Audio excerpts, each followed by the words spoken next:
Hi there, welcome back. This is Manu here.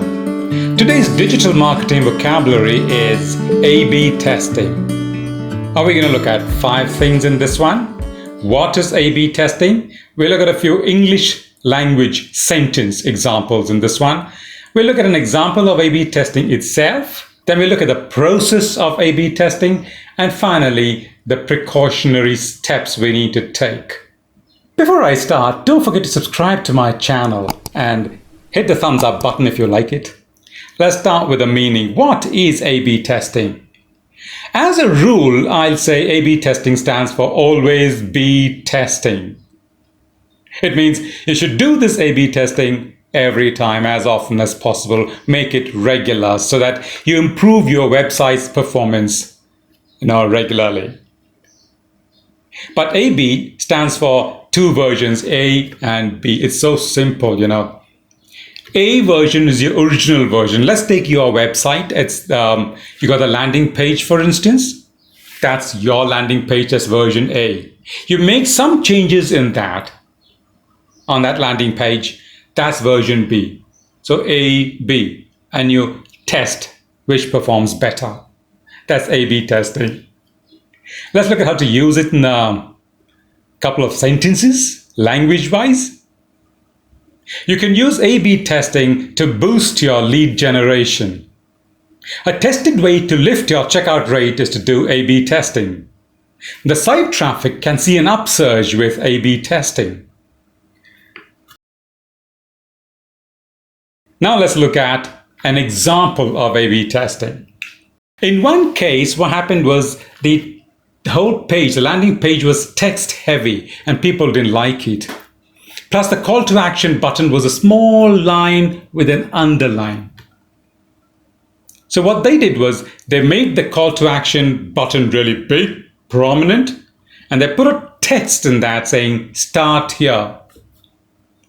They reduced the text, increased the font size, changed the picture. That was version B. They tested it, and the site traffic increased by over 450%. That's what A/B testing is. So what do you do in A/B testing? What's the process of A/B testing? First is you collect the data of your website using the website analytics. That's already there in your website. Then you identify what you need from this A/B testing. Maybe you need to increase your turnover, increase your website traffic, increase your email registrations, whatever. That's your goal. You need that. Then you link this. That's called creating a hypothesis. So you say, I'm going to do this. This will increase the website traffic by 500%. Let's say that's your hypothesis. Then you make those changes, effect those changes on your website, and put both the websites out to your public. There got to be a statistical way of doing it. This actually means both of these websites will be accessed by the people evenly. That's the idea. Even access to both the websites and see which one is liked by the people better. You have the A/B testing tools. You can use them. That'll give you these results. And if the results are statistically significant, adopt those changes. Otherwise, we'll go back to your drawing table. But there are some points that you need to take care of. First thing is, for the variant website, use an attribute rel equal double quotes canonical. That'll help the Google bot to understand, all right, now this is just an A/B testing website, not a duplicate. The original one is there, so it'll keep that information with it. Second is a redirect. It should be a 302 redirect, which is temporary. The Google bot will understand that. If you do a 301 redirect, there'll be a confusion.